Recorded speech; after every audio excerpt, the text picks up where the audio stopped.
El 15 de diciembre de 1917, en plena revolución, Rusia firmó un armisticio con los imperios centrales. Rumanía hizo lo propio pocos días más tarde. Oficialmente, la guerra en el frente oriental finalmente terminó y las negociaciones para ver cómo quedará el territorio se alargan por varios meses. Sin embargo, la revolución fragmentó a Rusia en varios pedazos. Finlandia se independizó y en el sur surgió un nuevo estado autoproclamado como autónomo, la República Popular de Ucrania, o como le dicen los ucranianos, Ucraina.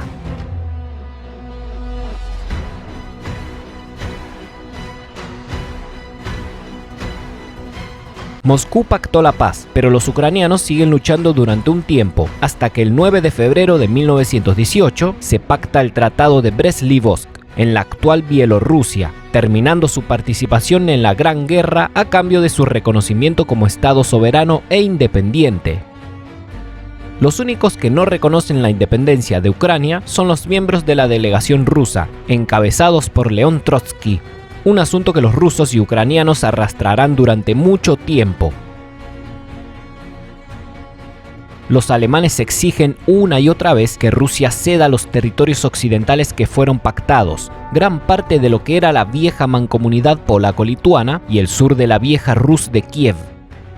Presionan cada vez más a los rusos, pero los rusos tienen su propia estrategia y la delegación de León Trotsky intenta estancar las negociaciones, con mucho cuidado y sin provocar a los alemanes, porque necesitan solo un poco más de tiempo, ya que creen que justamente es eso, cuestión de tiempo para que en el resto de Europa también se desate una revolución, tal y como está pasando en Rusia. El hecho de hacer esperar a los imperios centrales no es buena idea, lo que provoca que los imperios germánicos respondan. Lanzan la operación Fauchlag. 53 divisiones alemanas y austrohúngaras se dirigen hacia tres importantes ciudades del occidente del Imperio ruso, Narva, Smolensk y Kiev, defendida por los restos de los ejércitos rusos que aún no se repliegan hacia el este.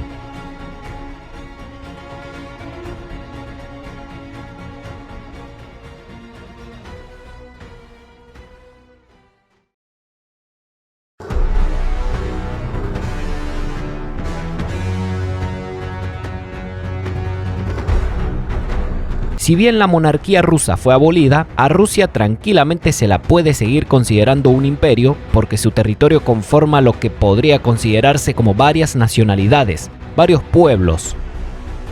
Rusia tiene bajo su órbita de control a varios territorios que anteriormente fueron reinos independientes, reinos no rusos.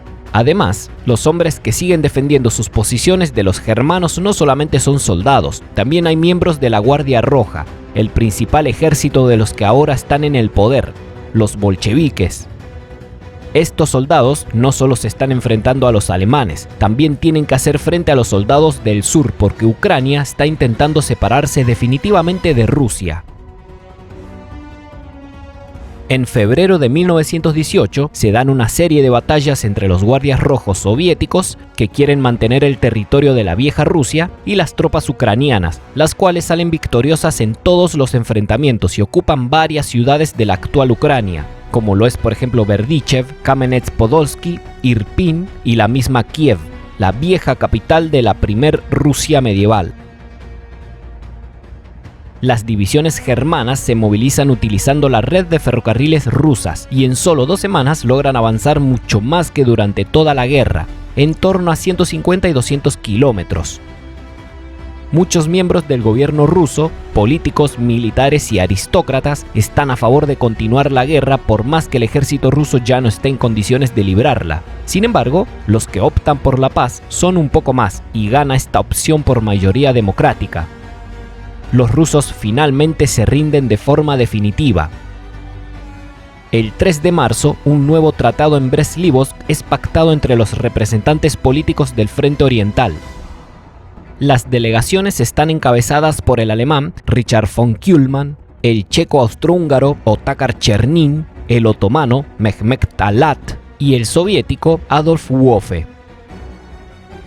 Igual que antes, los germanos exigen un vasto territorio que comprendía parte de la vieja mancomunidad polaco-lituana y el sur de la vieja Rus de Kiev, un territorio que le es otorgado. Entonces los alemanes dividen este territorio en varias administraciones y de aquí surgirán 6 estados: Polonia, Estonia, Letonia, Lituania, Bielorrusia y Ucrania. A pesar de que la guerra en el frente oriental ha terminado en los papeles, los espías de ambos bandos siguen operando en los países enemigos. Además, numerosas tropas alemanas y austrohúngaras se adentran cada vez más y más en territorio que antes de la guerra estaba controlado por el Imperio ruso. Están en Finlandia, en la región del sur del Báltico y también en el Cáucaso, ayudando a los enemigos del Imperio ruso a luchar contra ellos. El objetivo es disgregar más y más a este imperio eslavo del oriente. Los rusos también tienen que hacer frente a la inminente llegada de las tropas alemanas que han sido enviadas a ocupar los puntos claves más importantes de la parte de Europa Oriental, la parte que fue cedida al Imperio Alemán tras el Tratado del 3 de marzo.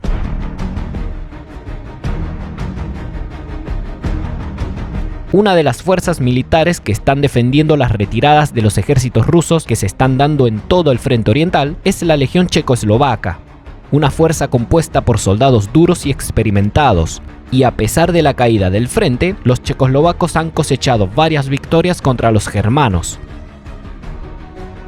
Esta legión, conformada por más de 40.000 soldados, recibe la misión de retrasar lo mayor posible la llegada de los ejércitos germánicos en el sur del frente oriental, pero no solamente está luchando en Europa Oriental en favor de Rusia, también está luchando con la Entente en Francia, donde hay unos 9.500 efectivos, también en el norte de Italia, donde hay 14.000 efectivos y cientos de oficiales. Los soldados checos y eslovacos están luchando en favor de Rusia, no porque se consideren rusos, sino más bien porque les interesa apoyar a la Entente contra la dominación germánica y húngara para restaurar las viejas naciones medievales que alguna vez fueron independientes en Europa Central. Los checos quieren restaurar Bohemia, que está bajo la dominación de Austria, y los eslovacos quieren instaurar naciones eslavas libres del yugo de Hungría. La Legión Checoslovaca tiene un enfrentamiento contra un ejército de alemanes y austrohúngaros en Bajmach a mediados de marzo y los derrotan causándoles cerca de 300 muertos y varios cientos de heridos, pero la legión también fue duramente golpeada, sufrió unas 350 bajas entre muertos y heridos. Sin embargo, es una victoria para ellos, otra más para la Legión Checoslovaca, pero inútil para dar vuelta a la guerra en este frente.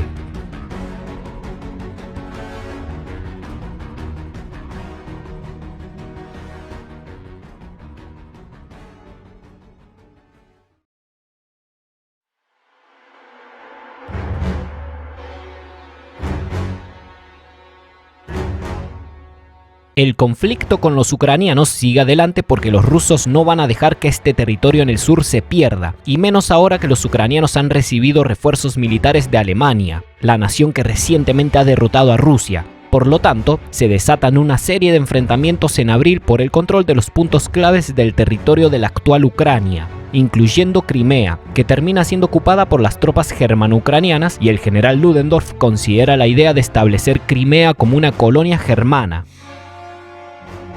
Crimea sirve para que tropas alemanas vayan a la República de Georgia y apoyen a los georgianos en su propia lucha por mantener su independencia del Imperio Otomano, que es aliado de Alemania en la guerra, pero ambos imperios empezaron a chocar con sus intereses por el control del petróleo de la península de Absherón, y un tercer bando se metió en este conflicto, el del Imperio Británico. El 28 de mayo de 1918, los alemanes firman el Tratado de Poti con los georgianos y les aseguran la estabilidad de su país, así también como frenar el avance del ejército otomano a cambio de suministrar petróleo a Alemania. Una fuerza alemano-georgiana, liderada por Friedrich Kesch von Kessenstein y el general georgiano Georgi Knitatse, se establece en Georgia y la asegura de invasiones extranjeras, otomanos, británicos y bolcheviques rusos.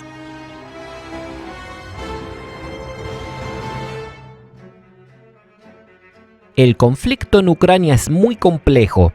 Que la república establecida quiera separarse de Rusia, eso no le quita lo revolucionario, y parte de las nuevas ideas socialistas también se están implementando en este lugar. Esta república está liderada por un consejo conocido como Rada Central, y como hay aspectos del socialismo que sí quieren llevar a cabo, se desata un golpe de estado por parte de una facción de terratenientes y pequeños agricultores ucranianos que están apoyados por los alemanes. El golpe de estado realizado a finales de abril lo lideró el general Pavlo Skoropadsky con sus tropas germano-ucranianas, con la idea de terminar con las expropiaciones y restaurar la propiedad privada. En Ucrania hay un tercer bando, el de los bolcheviques ucranianos, que son estrictamente socialistas y formaron su propio gobierno rival ucraniano con capital en Kharkov, proclamando la República Socialista y Soviética de Ucrania, una que se fusionó con la República Soviética de Odessa en marzo, conformando así una nueva República Soviética Ucraniana, aunque esta facción aún es demasiado débil y no durará mucho tiempo combatiendo contra la facción germano-ucraniana. El golpe de estado proclamó lo que se conoce en la lengua castellana como un hetmanato ucraniano, recreando la idea de que Ucrania es cosaca, no rusa, aunque este nuevo estado solamente dura hasta diciembre de 1918, cuando se produce un levantamiento en contra del hetmanato y su posterior derrota en la batalla de Motoviuludka, donde obtuvieron más de 700 bajas a cambio de solo 17 bajas entre los republicanos ucranianos. Así es como se restaura la República Popular de Ucrania. A finales de septiembre, otro bando de insurgentes y anarquistas se hizo con el control de Yekaterinoslav, un territorio en el sur de la actual Ucrania, aunque en 1919 esta facción se unificará con los bolcheviques ucranianos.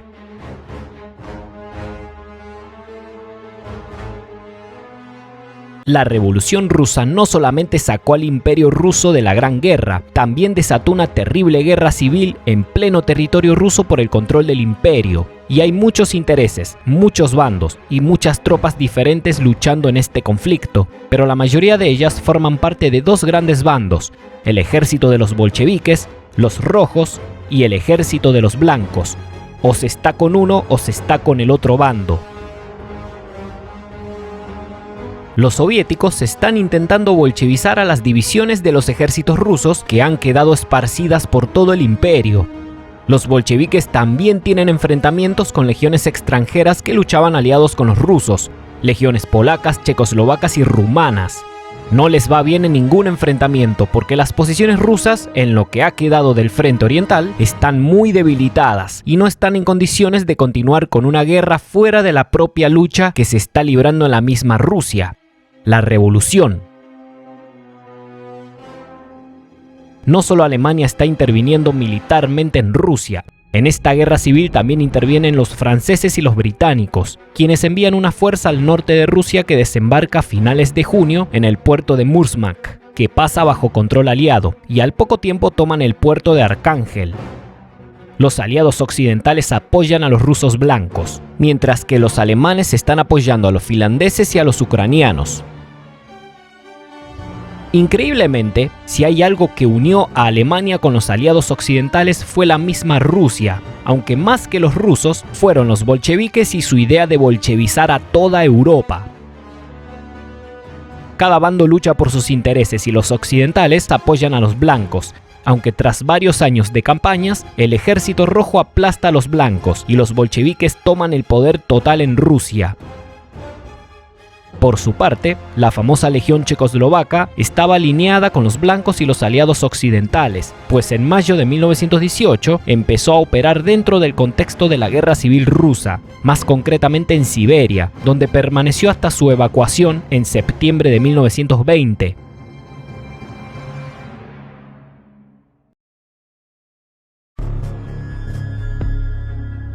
El hecho de que los imperios germánicos perdieron la Gran Guerra, sumado al colapso del Imperio Ruso, está provocando que las naciones que están en medio de todo este territorio empiecen a resurgir con mucha fuerza y a competir por territorios.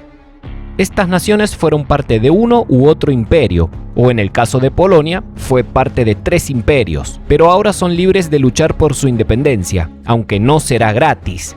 Tienen que ganársela en el campo de batalla. En el este de Galicia, una región muy disputada por rusos y austrohúngaros durante la Gran Guerra, ahora es foco de conflictos territoriales entre 2 de los países que están surgiendo, Polonia y Ucrania. lo que desata una guerra entre ambos en noviembre de 1918, una guerra que empieza a extenderse hacia el sureste de Galicia. Los polacos desatan una guerra con Ucrania mientras están peleando otra guerra contra los soviéticos rusos.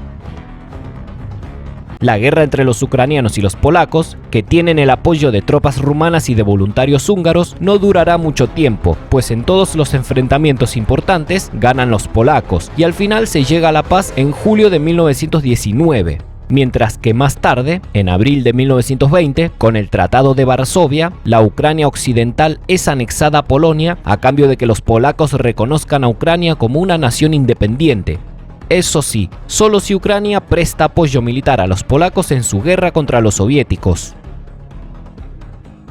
Polonia y Checoslovaquia se encuentran en una posición geográfica extremadamente complicada. Se producen constantes levantamientos populares, sublevaciones entre oficiales y enfrentamientos armados entre los soldados. En enero de 1919, los polacos entran en conflictos fronterizos con los checoslovacos, que también recientemente están resurgiendo como nación, aunque este pequeño enfrentamiento termina con una clara delimitación de fronteras antes de que se desate otra guerra. A partir de mayo de 1919, con los lituanos también tienen problemas los polacos, y antes de llegar a la paz en diciembre de 1920, se produjeron varios enfrentamientos que dejó un saldo de 264 polacos muertos y 454 lituanos muertos. Con los alemanes sucede lo mismo. Los polacos desatan enfrentamientos por el control de la Alta Silesia contra la Alemania que quedó de la Gran Guerra, la Alemania de Weimar, una república. Por lo que tras los enfrentamientos, la Alta Silesia es dividida entre polacos y alemanes en julio de 1921. En febrero de 1921, Georgia, que intentó independizarse con el apoyo de los ahora derrotados alemanes, no logra resistir a la invasión turca del sur y la invasión por el norte de una Rusia soviética en mejores condiciones como para reconquistar los territorios perdidos, por lo que un ejército rojo de más de 40.000 soldados la ocupa y la reconquista para Rusia, tras varios enfrentamientos armados.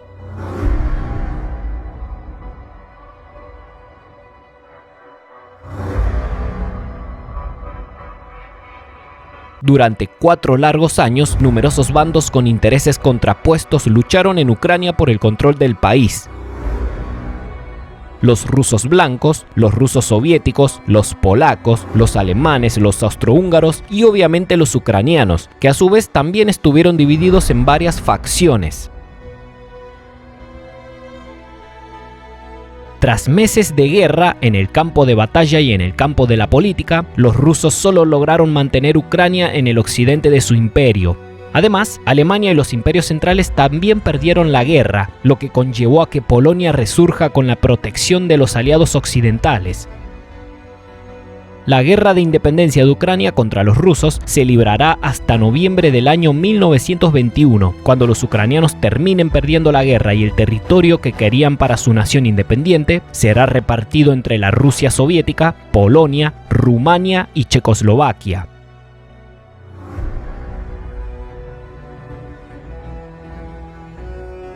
Polonia recibe un importante territorio ancestral, así también como una salida al mar Báltico.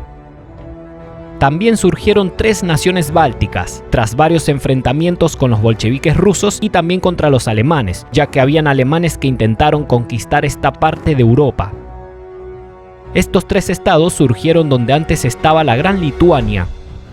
Surgió una pequeña Lituania, Estonia y Letonia. 3 nuevas naciones que lograron mantener su independencia, al menos lo harán durante las siguientes 2 décadas.